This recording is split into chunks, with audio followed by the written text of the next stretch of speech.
ಸ್ನೇಹಿತರೆ ಎಲ್ಲರಿಗೂ ನಮಸ್ಕಾರ. ಎಲ್ಲರೂ ಹೇಗಿದ್ದೀರಾ? ಸ್ನೇಹಿತರೆ, ನಿಮಗೆಲ್ಲರಿಗೂ ಗೊತ್ತಿರುವಂತೆ ಇತ್ತೀಚೆಗೆ ವಿದ್ಯಾರ್ಥಿಗಳಿಗೆ ಸರ್ಕಾರದಿಂದ ಹಲವಾರು ಸೌಲಭ್ಯಗಳು ಸಿಗುತ್ತಿವೆ. ವಿದ್ಯಾರ್ಥಿಗಳಿಗೆ ಶಾಲಾ ಶಿಕ್ಷಣಕ್ಕಾಗಿ ವಿದ್ಯಾರ್ಥಿ ವೇತನ ಹಾಗೂ ಇನ್ನೂ ಹಲವಾರು ಹೊಸ ಯೋಜನೆಗಳನ್ನು ಕೂಡ ವಿದ್ಯಾರ್ಥಿಗಳಿಗೋಸ್ಕರ ಜಾರಿಗೊಳಿಸಲಾಗುತ್ತಿದೆ. ಅದರಲ್ಲಿ ಇದೀಗ ಕಾರ್ಮಿಕರ ಮಕ್ಕಳಿಗೆ ಪ್ರೋತ್ಸಾಹ ಧನವನ್ನು ನೀಡಲು ಸರ್ಕಾರ ಮುಂದಾಗಿದ್ದು, ಇದರ ಸಲುವಾಗಿ ಅರ್ಜಿಗಳನ್ನು ಸಹಿತ ಆಹ್ವಾನಿಸಲಾಗಿದೆ. ಈ ಯೋಜನೆಗೆ ಸಂಬಂಧಿಸಿದಂತೆ ಅರ್ಜಿಯನ್ನು ಸಲ್ಲಿಸಲು ಇರಬೇಕಾದ ಅರ್ಹತೆಗಳೇನು ಮತ್ತು ಯಾವ ವಿದ್ಯಾರ್ಥಿಗಳು ಈ ಯೋಜನೆಗೆ ಅರ್ಜಿಯನ್ನು ಸಲ್ಲಿಸಬಹುದು, ಅಲ್ಲದೆ ಈ ಯೋಜನೆಗೆ ಅರ್ಜಿಯನ್ನು ಸಲ್ಲಿಸಿದರೆ ಎಷ್ಟು ಪ್ರೋತ್ಸಾಹಧನ ಸಿಗುತ್ತದೆ, ಈ ಯೋಜನೆಯ ಬಗ್ಗೆ ಸಂಪೂರ್ಣವಾದ ಮಾಹಿತಿಯನ್ನು ಈ ವಿಡಿಯೋದಲ್ಲಿ ತಿಳಿಸಿಕೊಡ್ತೇವೆ. ಆದಷ್ಟು ವಿಡಿಯೋನು ಸ್ಕಿಪ್ ಮಾಡದೆ ಕೊನೆವರೆಗೂ ನೋಡಿ.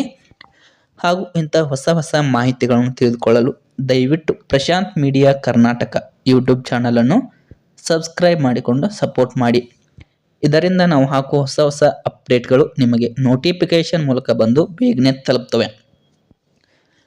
ಬನ್ನಿ ಸ್ನೇಹಿತರೆ, ಇದರ ಬಗ್ಗೆ ಒಂದೊಂದಾಗಿ ನೋಡ್ಕೊತ ಹೋಗೋಣ. ಈಗ ಸ್ನೇಹಿತರೆ, ಇನ್ನು ಈ ಯೋಜನೆಗೆ ಯಾರು ಅರ್ಜಿ ಸಲ್ಲಿಸಬಹುದು ಅಂದರೆ, ಸಂಘಟಿತ ವಲಯದ ಕಾರ್ಮಿಕರ ಮಕ್ಕಳಾದ ಪ್ರೌಢಶಾಲೆ, ಸ್ನಾತಕೋತ್ತರ ಪದವಿ, ವೈದ್ಯಕೀಯ ಹಾಗೂ ಎಂಜಿನಿಯರಿಂಗ್ನಲ್ಲಿ ವ್ಯಾಸಂಗ ಮಾಡುತ್ತಿರುವ ವಿದ್ಯಾರ್ಥಿಗಳು ಈ ಪ್ರೋತ್ಸಾಹಧನವನ್ನು ಪಡೆದುಕೊಳ್ಳಬಹುದಾಗಿದೆ.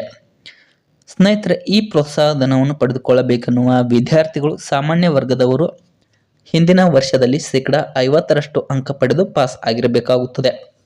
ಇನ್ನು ಪರಿಶಿಷ್ಟ ಜಾತಿ ಹಾಗೂ ಪರಿಶಿಷ್ಟ ಪಂಗಡದ ವಿದ್ಯಾರ್ಥಿಗಳು ಹಿಂದಿನ ವರ್ಷದಲ್ಲಿ 45% ಅಂಕ ಪಡೆದು ಪಾಸ್ ಆಗಿರಬೇಕು. ಅಂತಹ ವಿದ್ಯಾರ್ಥಿಗಳು ಮಾತ್ರ ಈ ಪ್ರೋತ್ಸಾಹಧನವನ್ನು ಪಡೆದುಕೊಳ್ಳಬಹುದಾಗಿದೆ.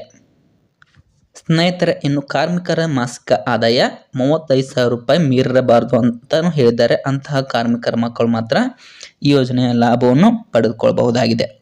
ಇನ್ನು ಈ ಯೋಜನೆಗೆ ಅರ್ಜಿಯನ್ನು ಸಲ್ಲಿಸಲು ಕೊನೆಯ ದಿನಾಂಕ ಯಾವಾಗ ಅಂತ ನೋಡೋದಾದ್ರೆ ಜನವರಿ 31, 2025 ಈ ಪ್ರೋತ್ಸಾಹಧನವನ್ನು ಪಡೆದುಕೊಳ್ಳಲು ಅಂದರೆ ಅರ್ಜಿಯನ್ನು ಸಲ್ಲಿಸಲು ಕೊನೆಯ ದಿನಾಂಕ ಆಗಿರುತ್ತದೆ.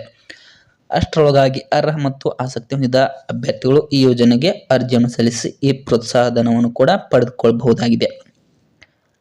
ಸ್ನೇಹಿತರೆ, ಇದರ ಬಗ್ಗೆ ಇನ್ನೂ ಹೆಚ್ಚಿನ ಮಾಹಿತಿ ನಿಮಗೆ ಬೇಕಾದರೆ ಕರ್ನಾಟಕ ಕಾರ್ಮಿಕ ಕಲ್ಯಾಣ ಮಂಡಳಿ, ಕಾರ್ಮಿಕ ಕಲ್ಯಾಣ ಭವನ ನಂಬರ್ 48, 1 ಮತ್ತು 2ನೇ ಮಹಡಿ, ಮತ್ತಿಕೆರೆ ಮುಖ್ಯ ರಸ್ತೆ, ಯಶವಂತಪುರ, ಬೆಂಗಳೂರು ಇಲ್ಲಿಗೆ ನೀವು ಖುದ್ದಾಗಿ ಭೇಟಿ ನೀಡಿ ಇದರ ಬಗ್ಗೆ ಇನ್ನೂ ಹೆಚ್ಚಿನ ಮಾಹಿತಿಯನ್ನು ತೆಗೆದುಕೊಳ್ಳಬಹುದಾಗಿದೆ ಎಂದು ಕಾರ್ಮಿಕ ಅಧಿಕಾರಿಯವರು ಮಾಹಿತಿಯನ್ನು ತಿಳಿಸಿಕೊಟ್ಟಿದ್ದಾರೆ.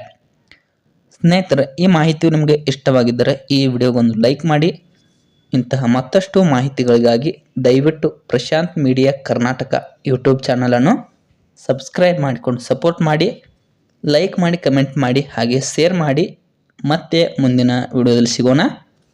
ಅಲ್ಲಿಯವರೆಗೂ ಎಲ್ಲರಿಗೂ ಧನ್ಯವಾದಗಳು.